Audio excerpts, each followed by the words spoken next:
Your classic werewolf can change shape any time it wants, day and night, whenever it takes a notion to. That's why I call them shapeshifters. I got a dozen books on it. What about killing it with silver bullets? Oh, sure. Silver bullets are fire. It's the only way to get rid of the damn things. They're worse than cockroaches. They come back from the dead if you don't kill them right. Plus, they regenerate. You know what that is? Cut off an arm, cut off a leg, stick a knife in their heart. Nothing. They may look dead, but bam, 3 days later, they're as good as new. What's up, guys? This is Albert from Blood and Brews, and joining me tonight is Johnny from the JONY Horror Show. We're going to review the movie The Howling today, talk about it, and also, you know, I was curious, how long have you been doing YouTube, Johnny? Geez, well, first and foremost, thanks for having me, man. I'm really excited to be doing this with you. Thank you. So let's see. I started a blog at the end of 2015, and then probably posted my first video on YouTube the beginning of 2016 or the very end of 2015. I can't remember. It was somewhere around Christmas time. I got a laptop for Christmas that year, and I was finally able to edit videos. So that's kind of how that came to pass. But yeah, so we'll just say about since 2016, roughly. Wow. Okay. Yeah, That's awesome.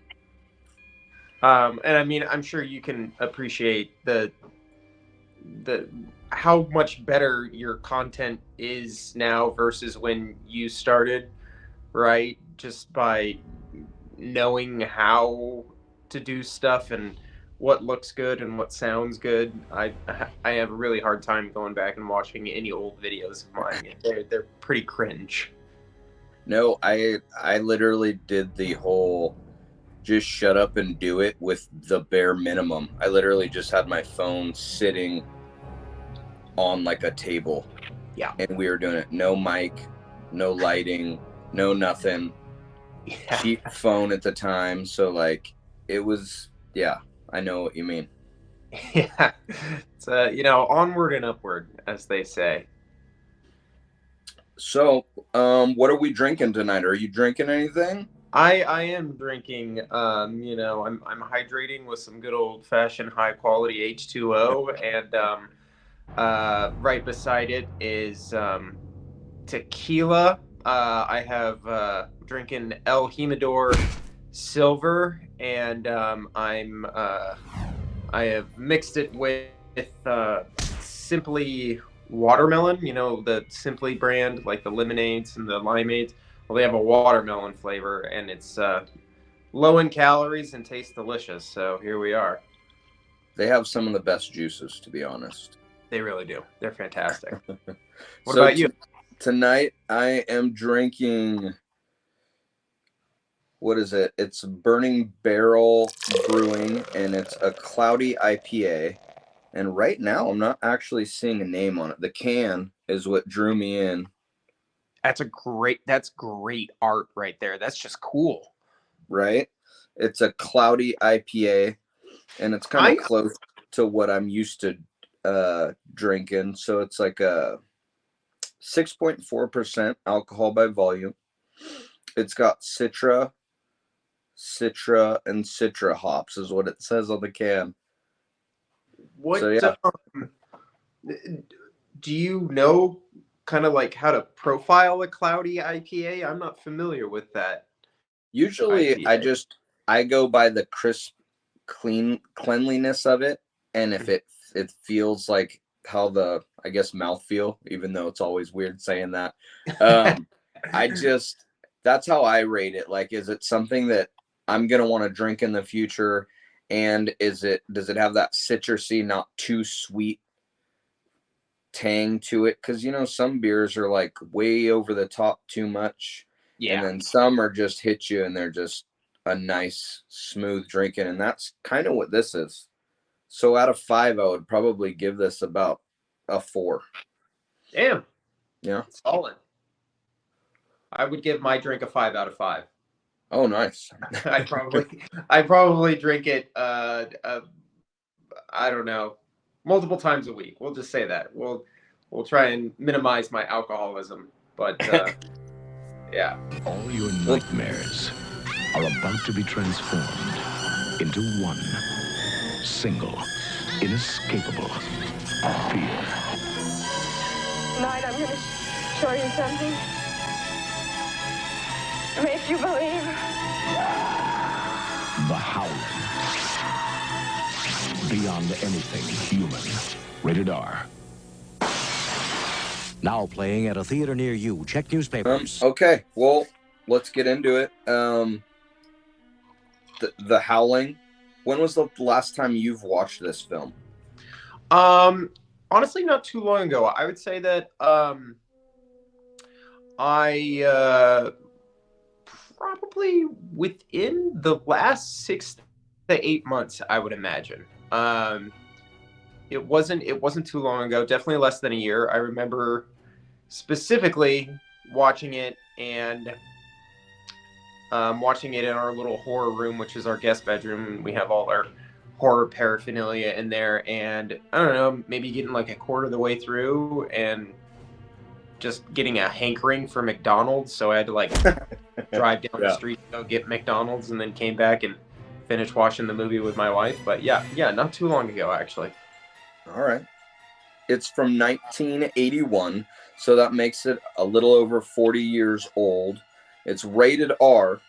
It's a horror/fantasy film running 1 hour and 31 minutes and directed by Joe Dante.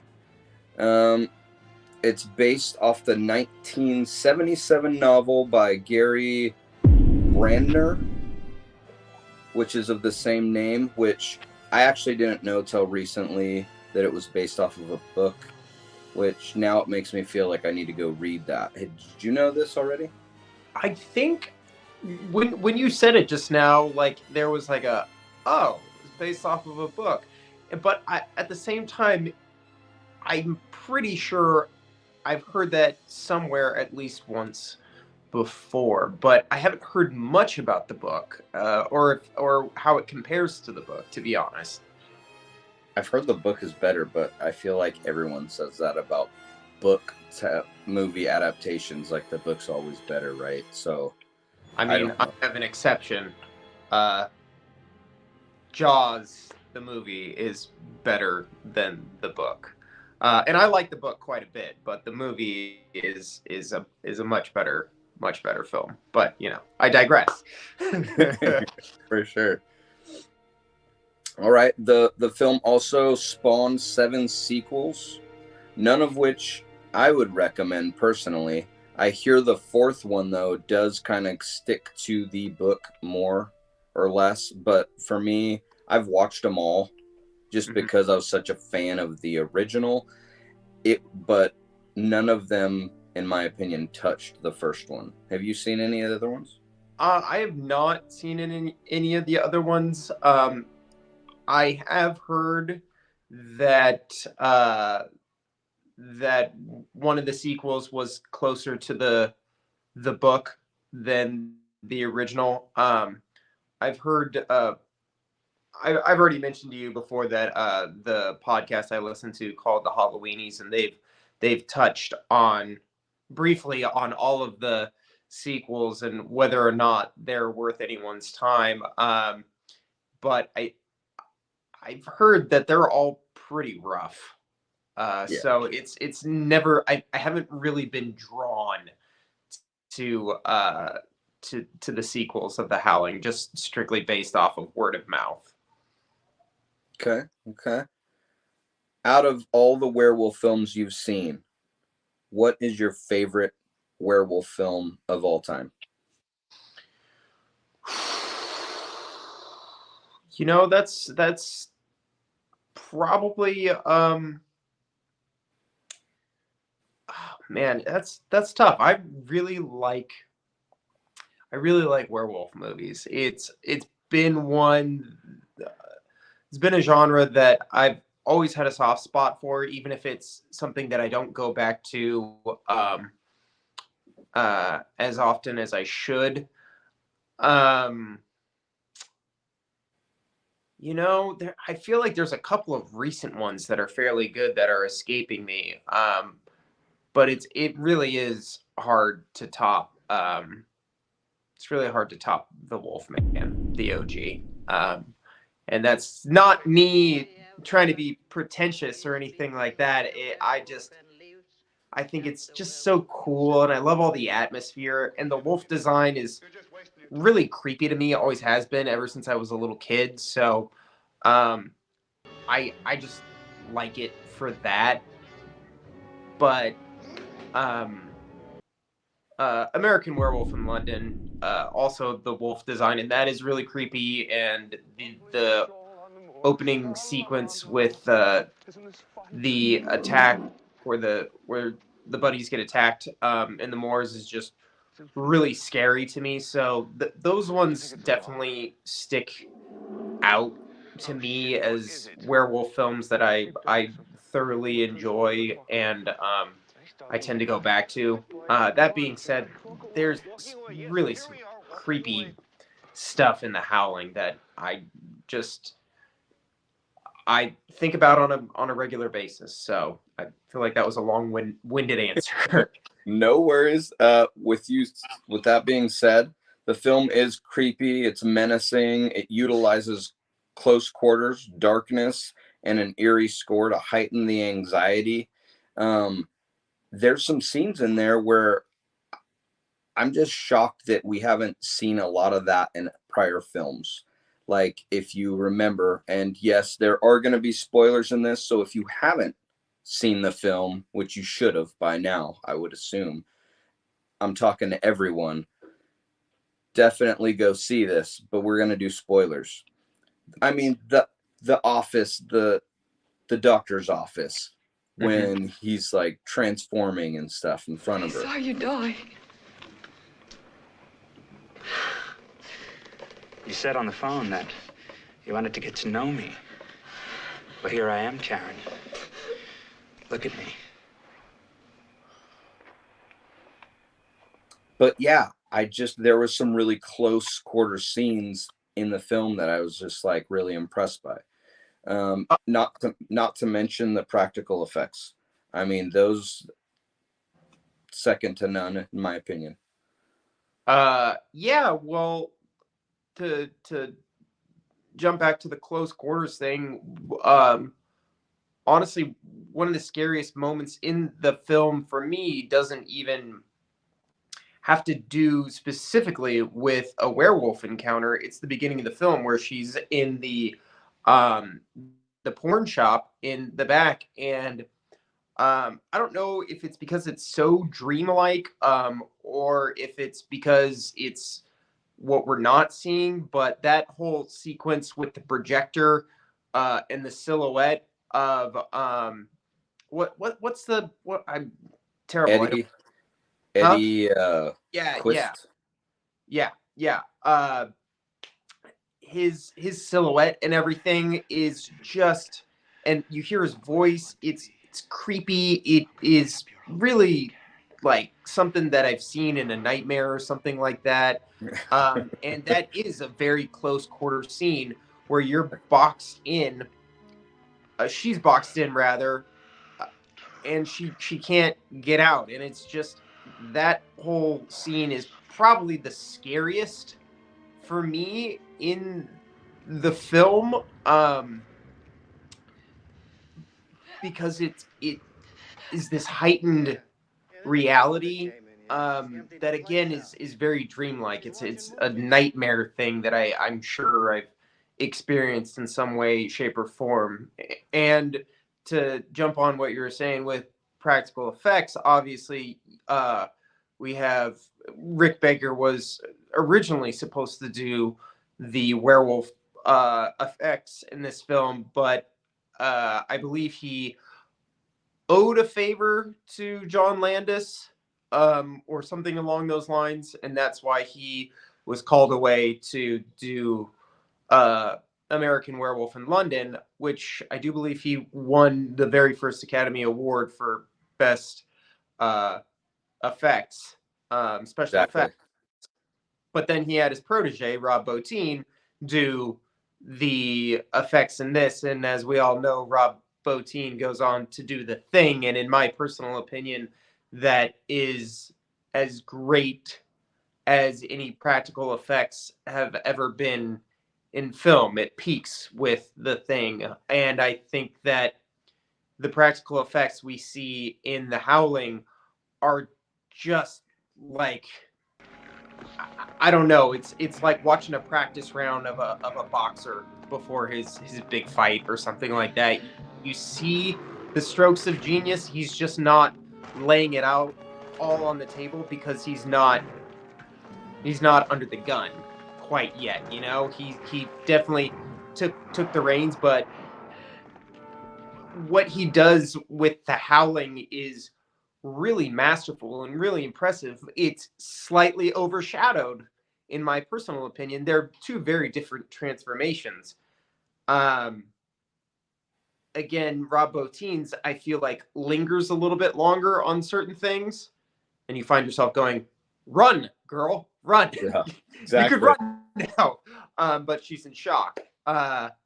But yeah, man, I completely agree. The effects in this film are just, they're mind blowing. It's a fantastic werewolf transformation.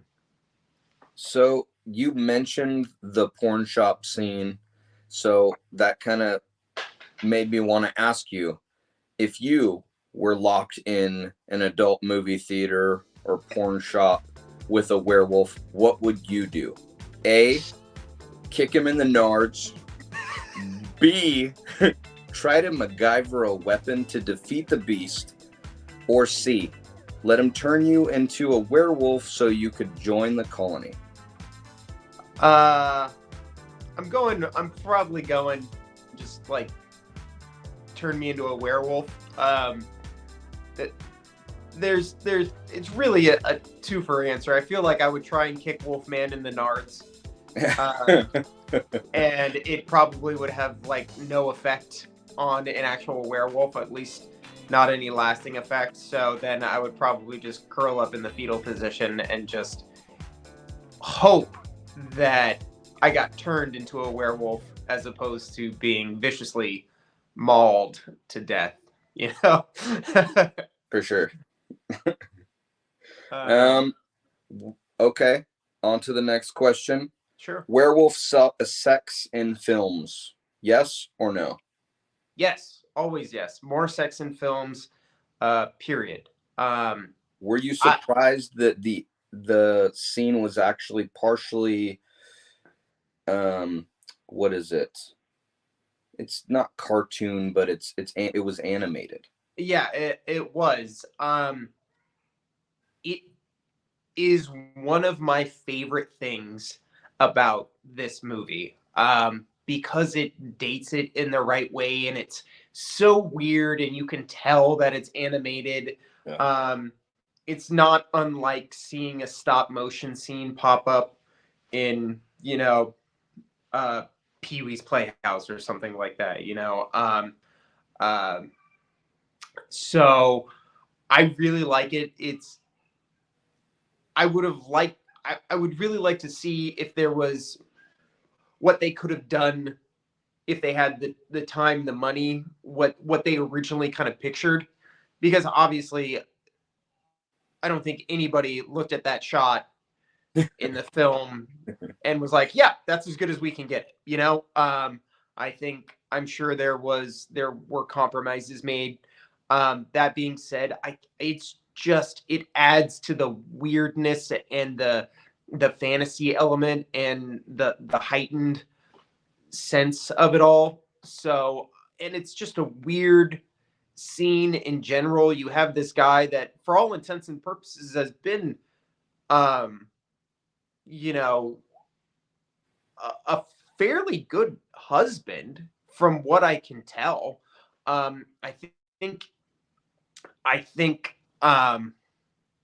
they're trying to make it out that he's kind of doesn't understand, that Dee Wallace's character is, having a hard time being intimate with him. and that, you know, that's his justification for cheating on his wife, which, you know, that does make him a scumbag if that's the case. But up into everything that I've seen, you see he is a caring and understanding husband. So it is this weird turn, and I just feel like the magic of the colony kind of, you know, overtook him. And obviously that hot werewolf lady in a leather dress, it's, you know, hard to turn that down. Right. But his infidelity plus her just getting stark naked and then werewolf transformations, it really adds to that all the weirdness. And so you just throw the animation on top of that, and you're just like, yeah, fuck it, why not? We're here, you know?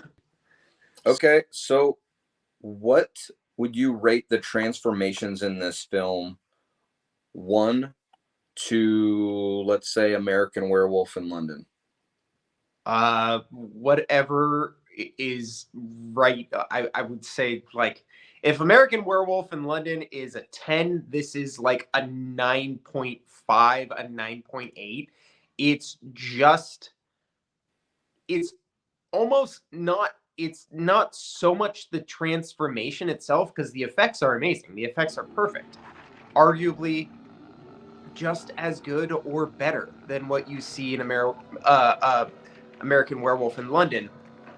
The problem is the scene itself. When we see David transform, he's by himself. So we're sitting there watching it happen. Oh, yeah. And it's a great scene. That's beautiful. Also, the lighting. You have to mention the lighting in that scene. It Yes. was so well lit, as Yes. opposed to the ones in the Howling where it was like dark, and it was Yes. just like, it almost, you had to use your imagination almost to like fill in the gaps with that. And that is a strength, as far as I'm concerned. Again, the thing with American Werewolf is, yes, it is lit very bright. There's not a lot of room to hide what's going on, and that's kind of what takes that scene to the next level, is because it is really a show-stopping scene. That's what it's there for. Agreed. And the scene in the Howling serves that show-stopping effect similarly, but that's taken out of context. That's us as film critics and film fans going, yeah, look at how good it is. Look at the bladder effects. Look at how impressive this is. If you watch both scenes in the film, one is a show-stopping scene, and that's what it's being served as. It's scary because you understand what's happening to David, and it's being sold well by the direction, the acting, and the effects. The other is an intense scene where we need to be concerned about what's going to happen to one of our characters. Yeah. And it goes on too long because it is trying to be a show-stopping scene and show these effects, but it forgets about the narrative. It forgets what is supposed to be, what the scene is supposed to be doing, which is telling the girl to run for her life. We want to see her escape. And if you sit there and you watch it and you think about it, you're like, do something. Do anything. Much time. Like, so much time too there. Much time spent. Exactly. And at the end of the day, that's why that scene is slightly lesser. It's certainly not because of the effects. It's just probably in how that scene fits narratively in the film. Agreed. All right. So on the gore scale, are you familiar with this at all? Oh, this is amazing. I love this. I'm going to go ahead and score it bloodthirsty, because I honestly didn't feel that this film had enough blood and gore in it. I could have used it up a little bit. What do you score it based off of your choices here?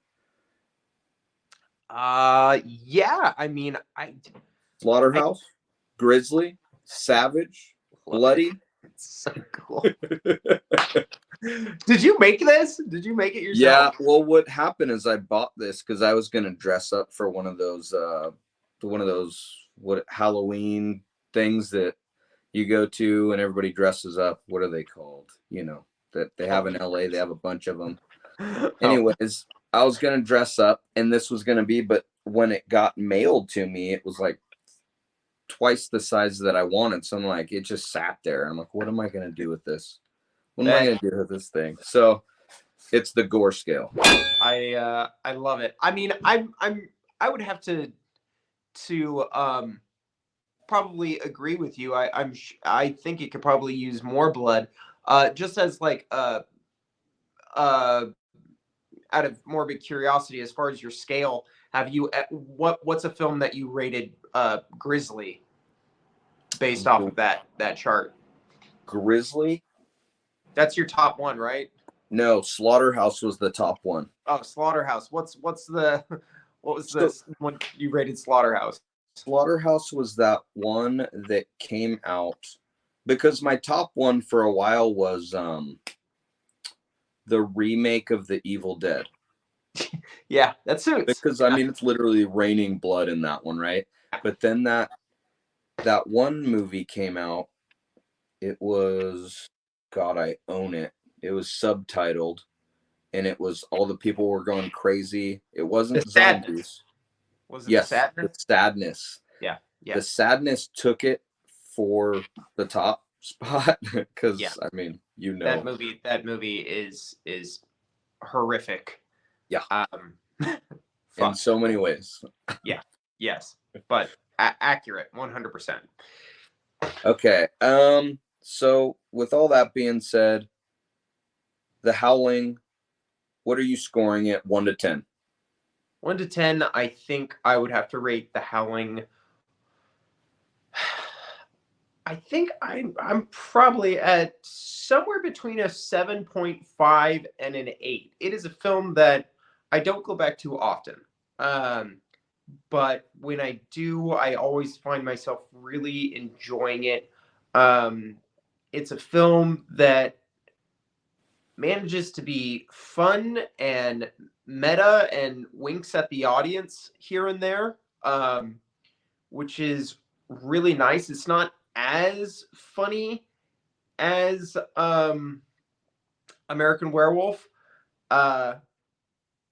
but also manages to have just as bleak of an ending almost, where our lead character dies. I feel like the humor in it's a little bit more satirical or dry than American Werewolf seemed like it was trying to be a little goofy at times. American Werewolf is obviously, you have John Landis who did Animal House, but it feels, the humor in that feels very much in line with the witty, smarmy, at times slapstick humor of Animal House. But Joe Dante is a very, very smart satirical director, and you can see that with Gremlins 2 and the Burbs, and he sprinkles a little of that throughout The Howling, and it's really, it's a very unique film. There's no other werewolf film like it. There really isn't. Usually you're dealing with people trying to not get bit by a werewolf. You're not usually dealing with like a whole coven, for lack of a better word, of werewolves that you have to try and contend with. So I love it for its uniqueness. I love it for its 80s vibes. And like I said, the opening scene is like a 10 out of 10 on the scary factor for me. So yeah, I think I would probably rate this at like a 7.8 out of 10 for me. All right. I'm going to go ahead and go with the 9. It's super nostalgic for me. It was one of the movies that kind of like helped push me into the love of horror. I watched it as a child, and man, I remember having to like turn my face and like not being able to watch certain scenes when I was a kid growing up, right? It was just like, oh my God, like this is crazy. So, but also werewolves are my favorite in all the monsters, so that's why I have to give it a 9. I can't argue with that, I get it. So let's say you like The Howling, you might have some other films that you want to watch that are similar or have that same kind of tone or feel. I have 3 that I was going to throw out there for people watching, but do you have any that you... Well, I don't know if it's going to be in the same tone, but I just, as we were talking, and I'm so glad I remembered one of the other werewolf movies that I watched recently that I thought was fucking boss. Have you seen The Cursed? With Christina Ricci? Or are you talking about the one that came out? No, it's not. Is it The Curse, or it was titled something else? It was like something like 8 pieces or pieces of 8 or something like that. It's with Boyd Holbrook. He was in the Predator movie, the one that Shane Black did. He was also in Logan. He was the guy with the robotic arm. Oh no, you disappeared. Are you still there? Oh, I'm here. Sorry. No, you're good. So you're good. no, I do know what you're talking about. It was 8 something for silver or something. Yes. And it was then changed to Cursed, and that was a really good movie. Yes. Until the first time they showed the werewolf. For me, it kind of hurt me because I was like so excited. The movie was perfect in my opinion, and then that happened. I was like, it took me back out. Like, really? I loved the scene where they cut the beast open and that the girl comes out. Again, spoilers. If you haven't seen it, go watch The Cursed. It's a really good film. I actually really like that one too. So I'm glad you mentioned that. Yeah. I think I'm a little bit on the opposite end with the monster. I don't think it was a perfect design, but I liked how different it was. And I can totally see where you're coming from, because if you're expecting a little bit more traditional werewolf design, but I liked, there was definitely a uniqueness about it. And obviously, like, my favorite Halloween movie is Halloween 3, so obviously I like shit that's weird. But yeah, that was one that God, they do such a good job with all the lore and all they take into account. Seems like all the old timey werewolf superstitions and whatnot. Man, I thought that was a really cool and very bleak and dark werewolf movie. Agreed. Let me see. Trying to think in terms of like tone. I already mentioned Gremlins 2, but that's just like, that movie's on acid. Well, but yeah, you hit me with what you got. I could throw mine out there. I had, of course, American Werewolf in London, because I mean, we're talking werewolf movies. That's one of the tops. Silver Bullet and Dog Soldiers. Yeah, and I was thinking about Dog Soldiers too. So those are my top, like, several movies. I actually put The Howling just a little bit above American Werewolf, merely because of the fact that it just, to me, is more scary, creepy, weird, dark, and that's what I'm going for a horror movie for. I want to be a little bit unnerved by it, you know? Yes, absolutely. So, again, thank you for coming on. I appreciate it. And my pleasure. I'm always down. Always down. Hopefully we can do this again with another movie, maybe of your choice. Sure. And I'm just glad that this whole StreamYard thing worked, because this is my first time doing this. And yeah, you're gonna have to let me know how this works out, because after we did our most recent live video, which I shall be posting in the next week or so on YouTube and Spotify. Like, I had the same problem happen that I did with the first one, where we're talking on top of each other. The audio's off. Like, I don't get it. It's super weird. So if this is a good thing, you're gonna have to let me know, because it might be the way of the future for me as well. So For sure. All right, man. I will put a link to Johnny's YouTube channel down below, and his channel is called the JONY Horror Show. He has a lot of good reviews on there, and yeah. Thanks again. Thank you for watching this episode of Blood and Brews. We will see you next time. Have a good night, everybody. Adios.